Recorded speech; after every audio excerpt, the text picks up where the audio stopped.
We're going to move on to our next panel, and I want to, just go back to something that Melanie talked about a little bit earlier, because she brought up Barbara Dalio and some of the work that she has done at the Dalio Foundation.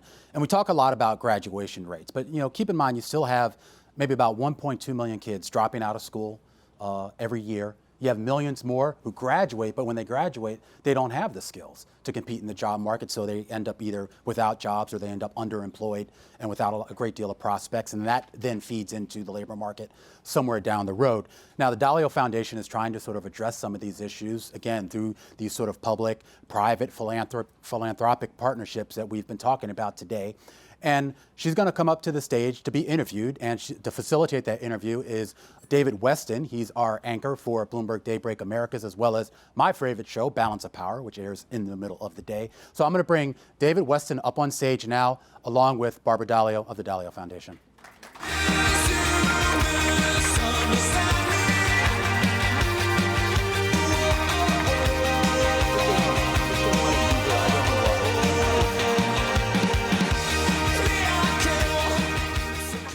So thank you very much, Romain. It's great to be here, and it's a particular privilege to talk to Barbara. As we say, a noted philanthropist, Dalio Foundation. And so thank you, Barbara, for being here. Thank you for having me. Let's start at the beginning. You have a significant philanthropic organization. Why did you pick education? I picked up education because I spent time raising my 4 sons, and they have all different learning styles, and I was in all different type of schools. I spent quite a few years with them, and the foundation was growing. When they left, I thought, well, I felt a sense of responsibility about giving the money, and I thought I had been in the other side of education, so it made sense to me that education was the thing that I wanted to do. But also, I didn't grow up in this country. I grew up in Spain, and it was very difficult. There was not upward mobility at the time. It was very difficult to have an equal education. So I was thrilled by the endless possibilities that everybody had the opportunity here to have an equal education. Why public education? I mean, once you decided education, there's private, there's charter schools we've heard about before, there's ed tech, there's technology. Why did you pick public education in particular? Because it's the most democratic, because that was what I found thrilling when I came to this country, is that public education at that time gave everybody the same opportunity. Everybody could get an amazing education, and it's just so many people that have really done amazing things because of public education. So it's the most democratic way for everybody to get an education. Your foundation is really concentrated in the state of Connecticut, Yes, public schools in the state of Connecticut. What do you identify as the problem or the challenge in public education in Connecticut today? Well, I'm very embarrassed to say that, even though it's not my fault, but still, Connecticut has like the biggest gap in terms of discrepancy between the wealthy and the poor, and there's huge pockets of poverty. And how does that manifest itself in the schools? What effect does that have on the education system? That the schools are very challenged because they get what happened. The poorer districts don't get really too much funding, and the wealthy districts get really good funding. So the schools in the wealthiest districts is very good. If you combine the poverty and all the issues that young people, children that live in poverty have, and then they go to a school that doesn't have much funding, is a terrible combination. Is the problem money for the schools? Is the problem broader than that in terms of what the home life is for a lot of the people growing up in poverty? It's a combination. The children, there's a lot of violence. A lot of the children only have one parent. A lot of the parents are incarcerated. A lot of the father. And there's drugs. all sorts of issues. The parent has to work 3 jobs, so the children come to an empty home, and then there's not after-school programs that the children can stay. In many instances, they can stay late with things that excite them and inspire them, as I think it was Don who said that. So the way you describe it, that's a pretty massive problem. Yeah. And it's not unique to Connecticut, I must say. That's true. We see this across the country, sadly. How are you trying to address that problem? Well, I'm trying to address it in 5 ways. I believe in a holistic approach. And so should I tell the 5 initiatives? Please, or please. Okay. So they want to hear from you. They don't want to hear from me. Okay. Trust me. Well, there's not enough time, and I don't want to be, like We saying have enough time. too many. We have enough time. So, okay. So the 5 of the initiatives are working with data with the school. The RISE district is a initiative that we have of creating a platform where there is a collaboration, but also we are building with the schools an infrastructure with data, because it's very difficult if the data in the schools comes from all different places. So if the teacher, let's say, is teaching 100 students every day, and then when they're looking for a data for a particular student, they have to bring it from all over. With these dashboards, they just push a button, and all the student profile is there. How many absences, how many courses are they failing, how many suspensions, and they can right away address it. So just to interrupt you on that first point, do you provide a new platform for these schools for them to adopt? Yes. We work in a very collaborative way with a few districts. High schools, we only work with high schools. And have the school districts been receptive? Have they said, that's fine, great, we'll use your system? Yes, because we have built the relationship, and it's a collaboration. The teachers, the leaders tell us how do they want their data. So it's designed for the teachers, by the teachers, really, like a collaboration with the teachers. I interrupted you. First No. point. Second point. Okay. So I didn't well, another thing is that the most vulnerable place for the students is the transition from 8th grade to 9th grade. If you can hold them in 9th grade, then they're more apt to really continue through the whole high school experience. So that's what we're doing. It's not just it's also other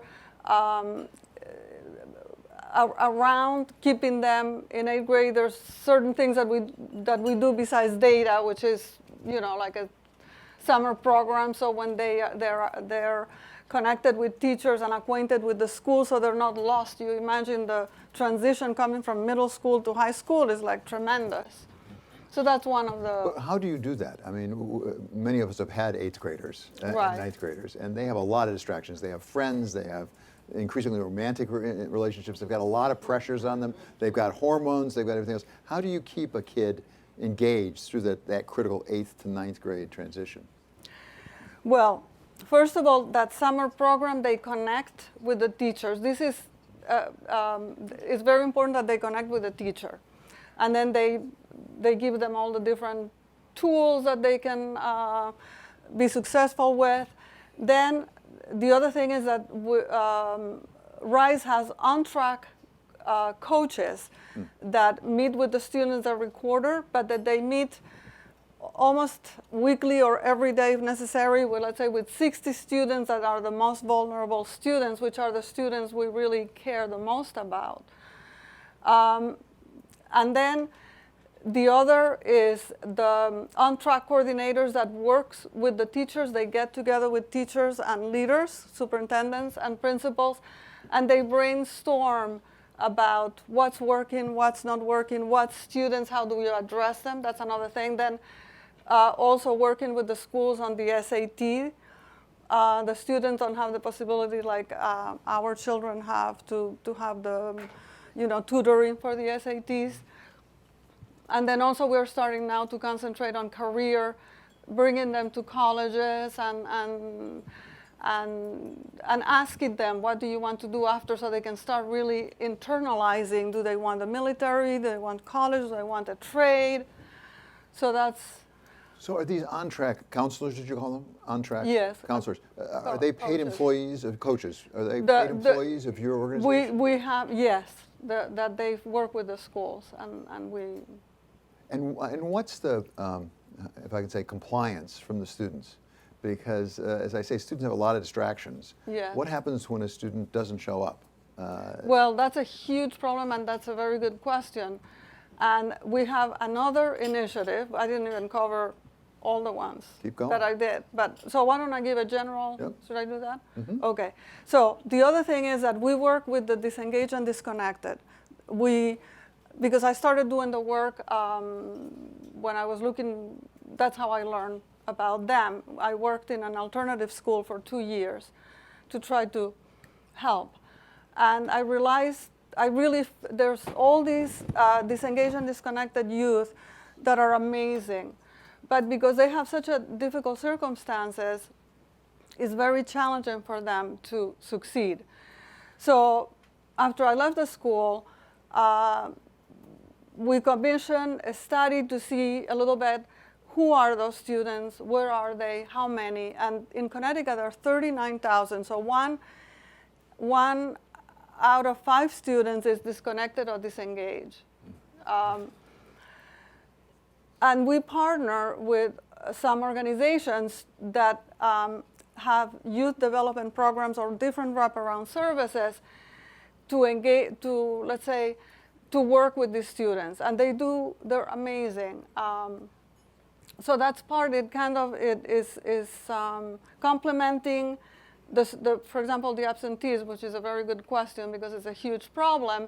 So if they don't show up for school, those students that then are in the high school, they go to the homes, they work with the students, and many of these students, what they need is one champion, one person that cares about them. And it sounds very simple, but it's really magical how it works. So that's the other initiative. It's again connected with the data. And then the other initiative is I believe that the teachers are not appreciated. When we go to the schools, they said that they feel like they're only blamed for the failures and that they're not appreciated.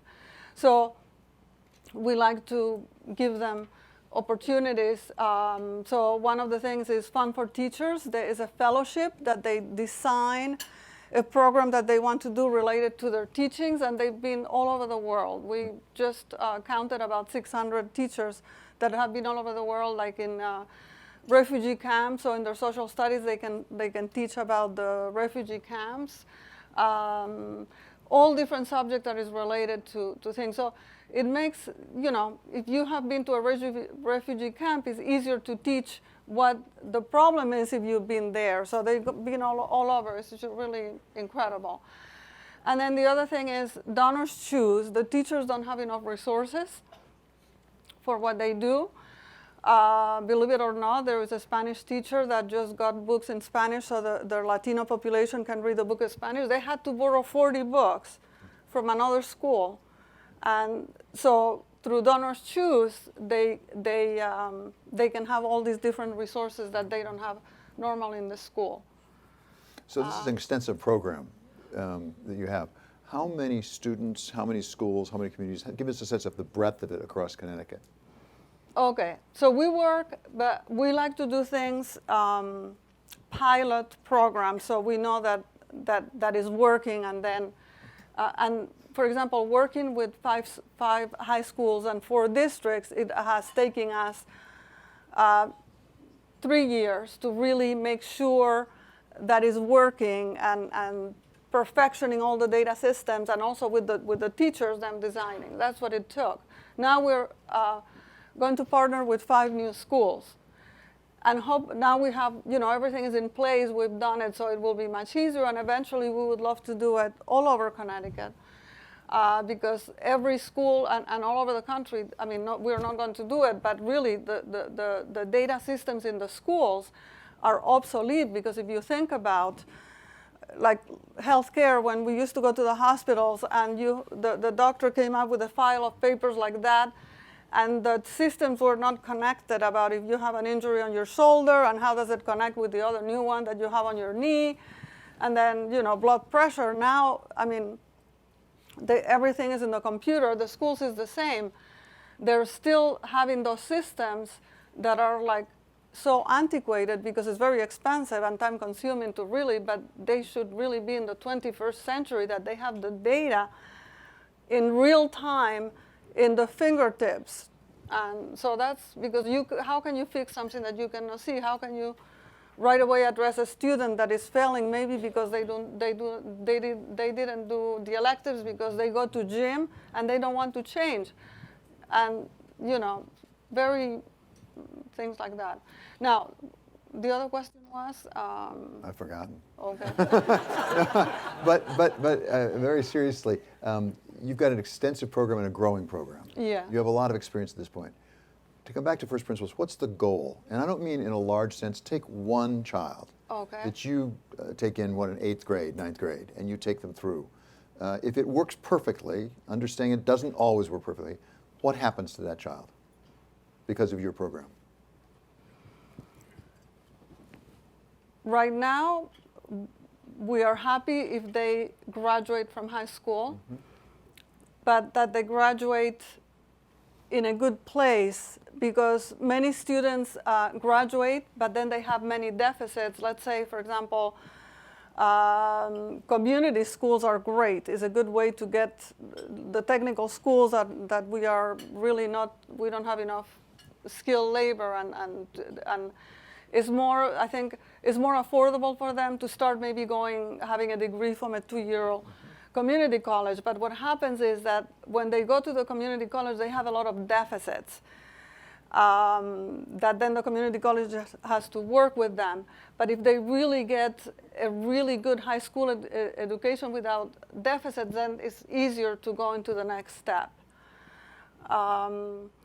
We haven't been working on the next step yet because this is taking all our time. So I know that there's other people that. Well, and it takes time for these people to work their way through the system, so you know over time what happens. But even in your answer, implicit in that, it isn't just college.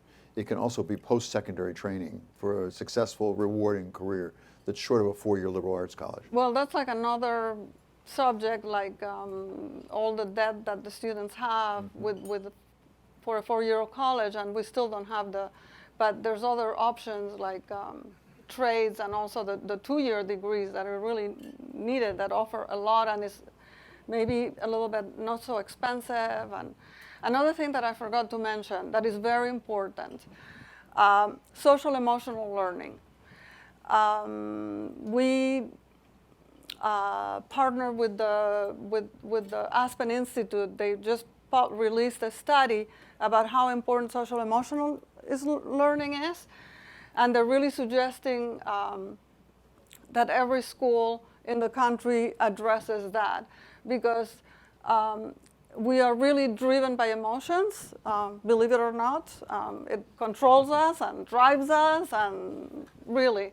So it's very important that you cannot change the circumstances of poverty, but if you can really know about your emotions and you change yourself, not the circumstances around, then you can manage everything. And it's not just, of course, for the students, but for the teachers who really have to have their own stresses because the circumstances, the very low budget that they have,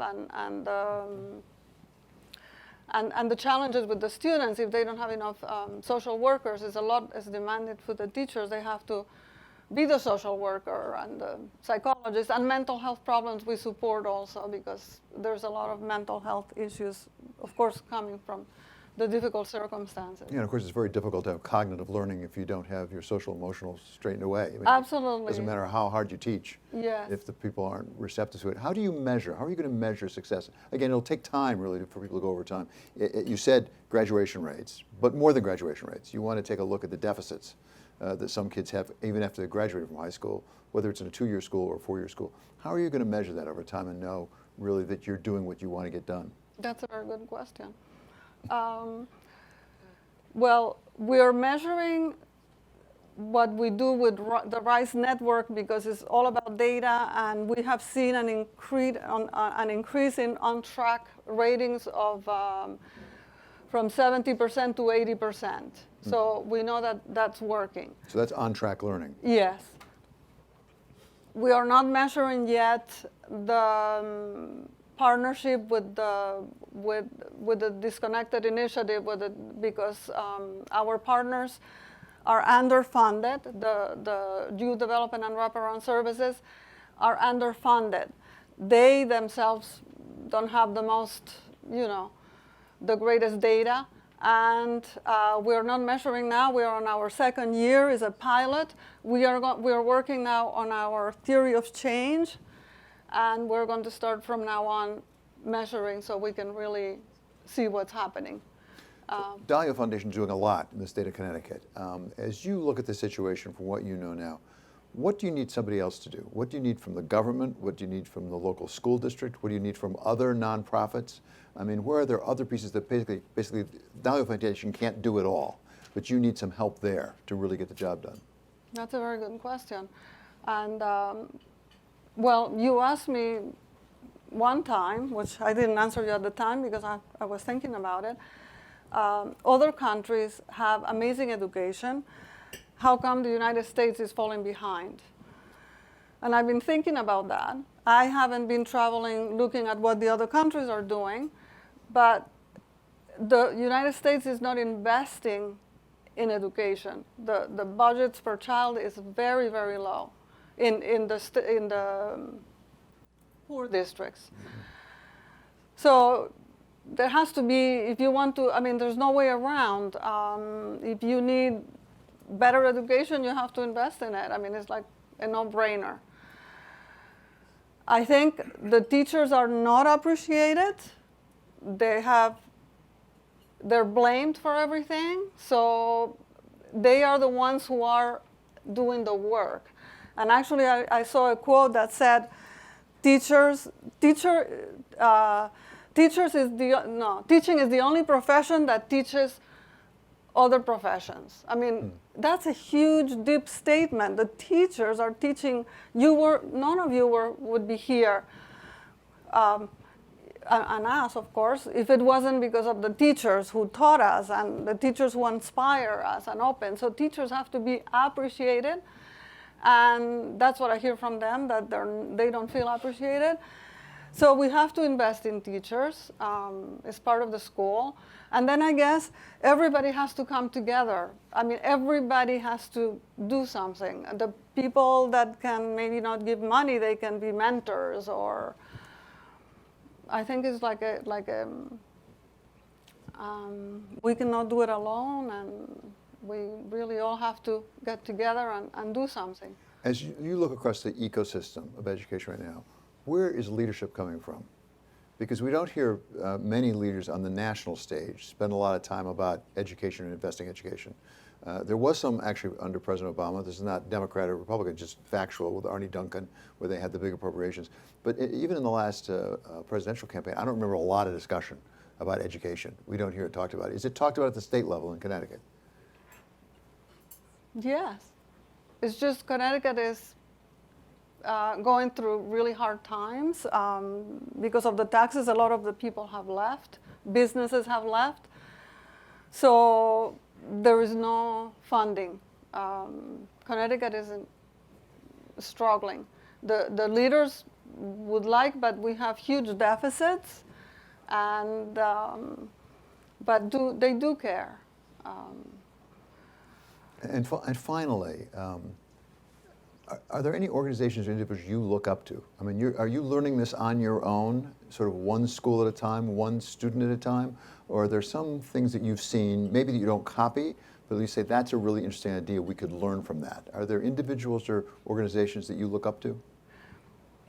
Yes. We have been spending a lot. What happened, we go to the schools and we hear what's working, what's not working. So we have been looking at organizations, but more with the feedback of the teachers. Mm-hmm. So let's say social emotional, now we're going to be looking at cognitive behavioral therapy and restorative practices. Mm-hmm. So we're looking at those organizations or things that work for the students or people that work with data.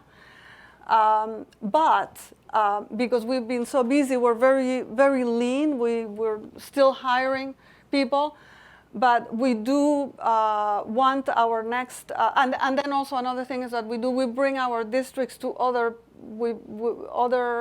like we've been in Chicago, they're doing amazing things with the disconnected and disengaged, and so we get together with them, and then in New York, but it's all related to RISE and what the districts are doing and want. But we haven't been reaching out to other foundations. Like I'm really amazed at all the things that I've heard from all of you, and our next stage would be really, I would love to visit Melinda and learn what they're doing, and anyone else that would like to invite us.